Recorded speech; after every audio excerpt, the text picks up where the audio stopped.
Sir मुझे नौकरी दे दीजिए। डिग्री नहीं है पर दिमाग है। 90 दिनों में आपकी डूबती कंपनी को खड़ा कर दूंगी।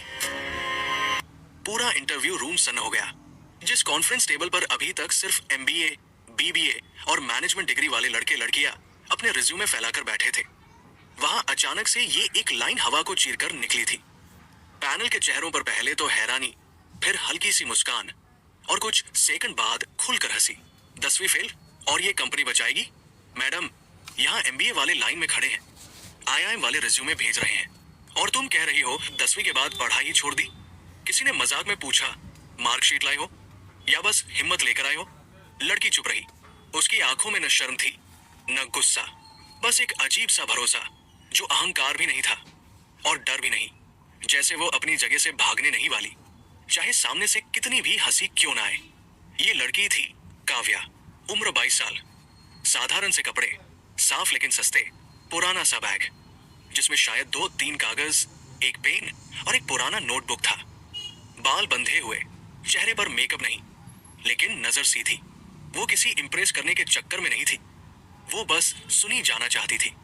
और सामने बैठे थे राघव मल्होत्रा, देश के जाने माने करोड़पति, एक समय के young business icon, business magazines के कवर पर जिनकी फोटो छप चुकी थी।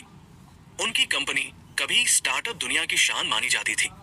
टेक, रिटेल और सर्विस का यूनिक कॉम्बिनेशन जिसने उन्हें रातों रात मशहूर कर दिया था। लेकिन पिछले 2 साल से ये कंपनी लगातार घाटे में जा रही थी। शेयर प्राइस गिर गए थे, बोर्ड ऑफ डायरेक्टर्स परेशान थे, पुराने निवेशक बाहर निकल चुके थे, कर्मचारी धीरे धीरे नौकरी छोड़कर दूसरी कंपनियों में जा रहे थे, नए प्रोजेक्ट फेल हो रहे थे, मार्केट में उनकी पकड़ ढीली पड़ती जा रही थी। राघव पहली बार असफलता के डर से जूझ रहा था। वो आदमी जो कभी दूसरों को मोटिवेशनल स्पीच देता था, अब खुद रातों को सो नहीं पा रहा था। वही आज इस इंटरव्यू में बैठा था, एक नई बिजनेस रिवाइवल टीम बनाने के लिए जो कंपनी की डूबती नाव को फिर से तैराने में मदद करे। इंटरव्यू पैनल ने काव्या का रिज्यूमे देखा भी नहीं था। उसे तो पहले ही शॉर्टलिस्टेड नहीं किया जाना था, क्योंकि उसके नाम के आगे कोई डिग्री, कोई कॉलेज, कोई फैंसी सर्टिफिकेशन नहीं था।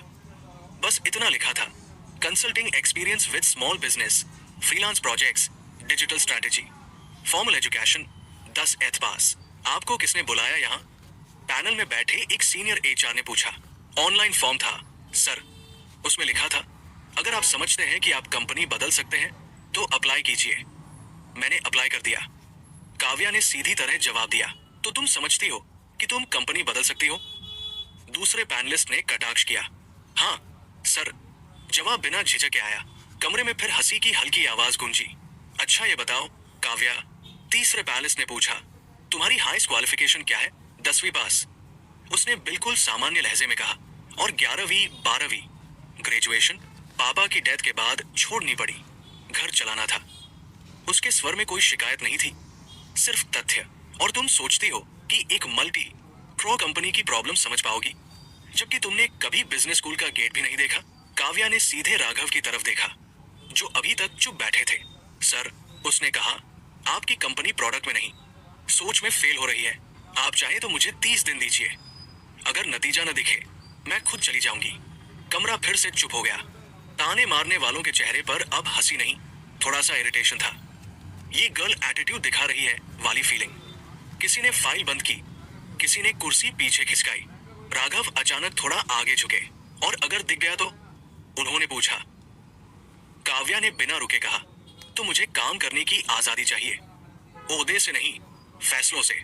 डेजिग्नेशन कुछ भी लिख दीजिए, फर्क नहीं पड़ता, लेकिन डिसीजन लेने का स्कोप दे दीजिए। ये बात इंटरव्यू फॉर्मेट के हिसाब से बहुत भारी थी। आमतौर पर candidate salary, post, leave policy पूछते हैं। ये लड़की फैसले लेने की आजादी मांग रही थी, वो भी 10वीं फेल होकर। अब जरा पीछे चलते हैं। काव्या की जिंदगी उतनी सिंपल नहीं थी जितना उसका रिज्यूमे दिखाता था। वो एक छोटे से कस्बे में पली बढ़ी थी। पिता एक छोटी प्रिंटिंग प्रेस में काम करते थे, माँ घरों में सिलाई करती थी।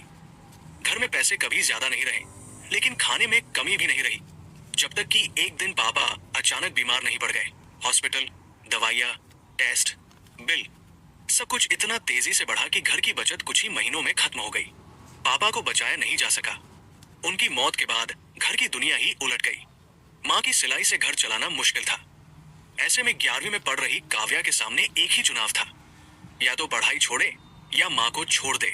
उसने किताबें छोड़ दी, लेकिन सीखना नहीं छोड़ा। वो दिन में छोटी मोटी जॉब्स करती, कभी स्टेशनरी की दुकान में, कभी कपड़े की दुकान में सेल्स गर्ल की तरह। शाम को घर आती, माँ की मदद करती और रात को अपने सस्ते स्मार्टफोन पर यूट्यूब खोल कर बैठ जाती। यूट्यूब उसके लिए एंटरटेनमेंट नहीं था, स्कूल बन गया था। वो मार्केटिंग के वीडियो देखती, business case studies, how to start a business with no money, small business ideas, digital marketing basics, social media growth hacks. जो कुछ फ्री में मिल सकता था वो सब देखती। इंग्लिश कमजोर थी तो सबटाइटल्स ऑन करके धीरे धीरे समझना शुरू किया। बीच बीच में फ्री ऑनलाइन कोर्सेज ढूंढती, जहां जहां फ्री सर्टिफिकेट्स नहीं, सिर्फ नॉलेज मिलती थी, वहां एनरोलमेंट कर लेती। फिर उसने एक नया काम शुरू किया।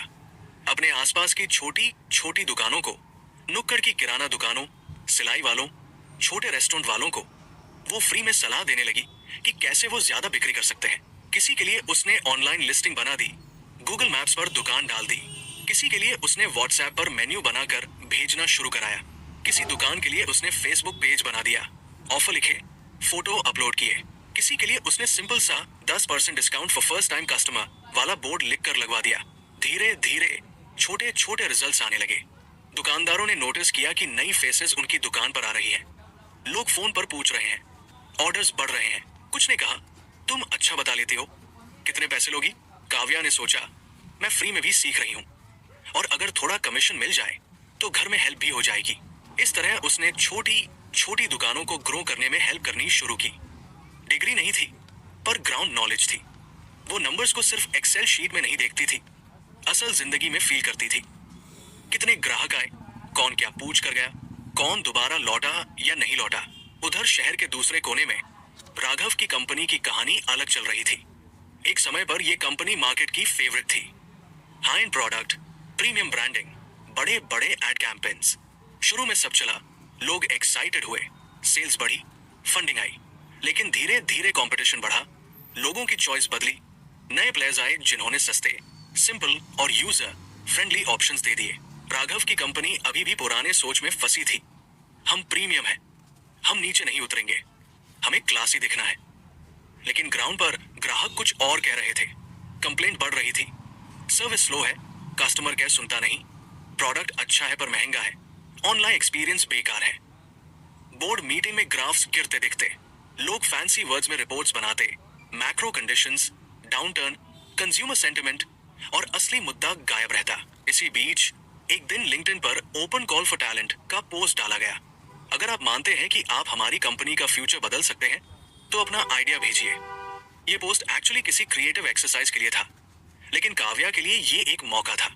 उसने अपने सिंपल से रिज्यूम के साथ एक छोटा सा नोट अटैच किया। आपकी कंपनी प्रोडक्ट नहीं, लोगों को इग्नोर कर रही है। आपके ऐड की लैंग्वेज लोग समझते नहीं, आपकी प्राइसिंग उन्हें काटती है, आपका कस्टमर केयर उन्हें इंसल्ट करता है। अगर आप ग्राउंड से सुनने को तैयार हैं तो मैं मदद कर सकती हूँ। ये नोट सीधे राघव तक पहुंच गया, शायद इसलिए कि वो बाकी कॉर्पोरेट लैंग्वेज वाले एमएसजीएस से अलग था। अब वापस इंटरव्यू रूम में राघव ने सबको बाहर भेज दिया। एचआर, पैनल, असिस्टेंट्स सभी बाहर। अब कमरे में सिर्फ 2 लोग थे। एक तरफ करोड़पति बिजनेसमैन, दूसरी तरफ 10वीं फेलर की। ठीक है, राघव ने कहा, मैं तुम्हें 30 दिन देता हूं। न नौकरी का लेटर, न सैलरी का वादा, न कोई डेजिग्नेशन। तुम ऑब्जर्वर की तरह काम करोगी, जो करना हो सजेस्ट करोगी। अगर 30 दिन में कोई फर्क दिखा तो आगे बात करेंगे, अगर नहीं तो कहानी यही खत्म। काव्या मुस्कुराई। डील। पहले हफ्ते में उसने कंपनी की मोटी मोटी प्रेजेंटेशंस नहीं खोली।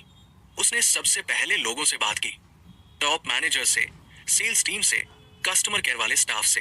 वो उनसे सीधे सवाल पूछती, आपको क्या लगता है कस्टमर्स सबसे ज्यादा किस बात से परेशान है? क्या आप खुद ये प्रोडक्ट कभी खरीदेंगे? अपनी सैलरी से? आपके हिसाब से अगर कंपनी बंद हो जाए तो लोग किस बात पर दुखी होंगे? प्रोडक्ट के लिए या सिर्फ ऑफर और छूट के लिए? कुछ लोग इरिटेट हुए, ये कौन है जो इतनी डायरेक्ट बातें पूछ रही है? लेकिन धीरे धीरे कुछ ने खुलकर बोलना शुरू किया। किसी ने बताया कि पिछले साल से सर्विस रिक्वेस्ट्स लगातार बढ़ रही है, लेकिन सपोर्ट टीम पर प्रेशर है कि कंप्लेंट को क्लोज्ड दिखाओ, असल में प्रॉब्लम सॉल्व हो या ना हो। दूसरे हफ्ते में वो ऑफिस से बाहर निकल गई। वो दुकानों में गई जहां कंपनी का प्रोडक्ट बिकता था। उसने खुद कस्टमर बनकर पूछा, ये वाला प्रोडक्ट अच्छा है क्या? लोग लेते हैं। दुकानदार ने कहा, अच्छा है, लेकिन महंगा है। सामने वाली कंपनी का सस्ता और सिंपल मॉडल ज्यादा बिकता है। उसने नोटबुक में सब लिख लिया। उसने ऑनलाइन रिव्यूज पढ़े। तकलीफें लगभग सब जगह एक जैसी थी। बात नहीं सुनते, महंगा है, ब्रांड एटीट्यूड दिखाता है। प्रॉब्लम के बाद कोई जवाब नहीं देता। तीसरे हफ्ते में उसने पिक्चर क्लियर कर ली। कंपनी महंगा बेच रही थी, लेकिन सुन नहीं रही थी। ब्रांड खुद को बहुत इंटेलिजेंट समझ रहा था, लेकिन कस्टमर्स को मूर्ख की तरह ट्रीट कर रहा था। एड्स में बड़े बड़े अंग्रेजी वर्ड्स, ग्राउंड पर लैंग्वेज अलग, कॉल सेंटर स्क्रिप्ट में फेक सिंपैथी, असली सोल्यूशन नहीं। काव्या ने डिजिटल टीम को ऑब्जर्व किया। वो लोग फैंसी कैंपेन्स बना रहे थे, glossy image, stylish models, foreign music, पर कमेंट्स में लोग सवाल कुछ और पूछ रहे थे। ईएमआई ऑप्शन है, सर्विस कितने दिन में, अगर खराब निकला तो क्या होगा? वो राघव के पास एक दिन पूरा चार्ट लेकर पहुंची। सर, आपकी कंपनी दो चीज में हार रही है, ट्रस्ट और टच में। उसने 3 बातें प्रपोज की। पहला, एक नया किफायती प्रोडक्ट लाइन जो थोड़ा कम प्रॉफिट मार्जिन पर हो, लेकिन ज्यादा लोगों तक पहुंचे। सिंपल, क्लीन, बिना ओवर डिजाइन के, बस काम की चीज। दूसरा, कस्टमर सपोर्ट सिस्टम पूरी तरह बदलना, कॉल उठाने वाली टीम को प्रेशर हटाना, उन्हें टारगेट कॉल बंद करो नहीं, प्रॉब्लम सॉल्व करो देना, एक रियल फीडबैक लूप बनाना जहां कंप्लेंट बोर्ड रूम तक जाए। तीसरा, सोशल मीडिया को वेपन्स की तरह नहीं, कान की तरह यूज करना। रोज 1-2 घंटे सिर्फ कमेंट्स, मैसेजेस और कंप्लेंट्स पढ़ने के लिए फिक्स करना, और वहीं से सीखना कि लोग असल में क्या चाहते हैं। राघव ने पहले स्केप्टिसिज्म से सुना, लेकिन उसके पास अपने एक्सपर्ट्स के dozens of reports already fail देख चुके थे। उसे लगा, एक बार इसको भी ट्राई करके देख लेते हैं। काव्या ने डिजिटल टीम में से 2-3 ऐसे लोग चुने जो वास्तव में काम से प्यार करते थे, सिर्फ सैलरी के लिए नहीं आए थे। उसने उन्हें छोटे छोटे एक्सपेरिमेंट्स करने को कहा। 1 सप्ताह के लिए एक basic Hindi English mixed ad चलाया, जिसमें बस प्लेन लैंग्वेज में बेनिफिट्स लिखे थे, कोई बड़े मॉडल नहीं, बस एक साधारण फैमिली का विजुअल। साथ में एक इंट्रोडक्टरी कम कीमत वाला वेरिएंट लॉन्च कराया। रिस्पॉन्स उम्मीद से ज्यादा आया। 30 दिन पूरे हुए। मीटिंग रूम में रिपोर्ट खुली थी। पिछली तिमाही के ग्राफ की लाइन लगातार नीचे जा रही थी, लेकिन इन 30 दिनों के अंदर सेल्स कर्व में पहली बार हल्का सा अपवर्ड बेंड दिखाई दे रहा था। नए वेरिएंट की सेल्स अच्छी थी। कस्टमर केयर कंप्लेंट्स में रिजॉल्व्ड केसेस सच में रिजॉल्व हो रहे थे। रिफंड केसेस कम हुए थे। सोशल मीडिया पर गालियां थोड़ी कम और सवाल थोड़े ज्यादा हो गए थे, जो कि एक्चुअली गुड साइन था, क्योंकि लोग अब उम्मीद से पूछ रहे थे। ये कैसे किया? राघव ने पूछा। काव्या ने बहुत सिंपल जवाब दिया, मैंने वो किया जो डिग्री नहीं सिखाती। लोगों की बात सुनी। आपके रिपोर्ट्स सब ऊपर ऊपर की लैंग्वेज में थे। लोग ग्राउंड पर क्या कह रहे थे वो किसी ने ट्रांसलेट ही नहीं किया था। बोर्ड मेंबर्स के सामने बैठकर राघव ने कहा, आज से काव्या इस कंपनी के डिसीजन मेकिंग में रहेगी। टाइटल आप जो चाहे लिख दीजिए, लेकिन इसके आइडियाज को इग्नोर करना अब हम अफोर्ड नहीं कर सकते। कुछ हफ्ते और बीते। काव्या ने प्रोसेसेस को थोड़ा और साफ किया। पुराने ओवर कॉम्प्लिकेटेड प्रोजेक्ट्स बंद कराए। 2-3 नए सरल कॉन्सेप्ट्स लाए। सेल्स टीम को ग्राउंड से फीडबैक लाने के लिए इंसेंटिवाइज किया। वो खुद हर हफ्ते 10-20 कस्टमर से पर्सनली बात करती, टीच नहीं सीखती।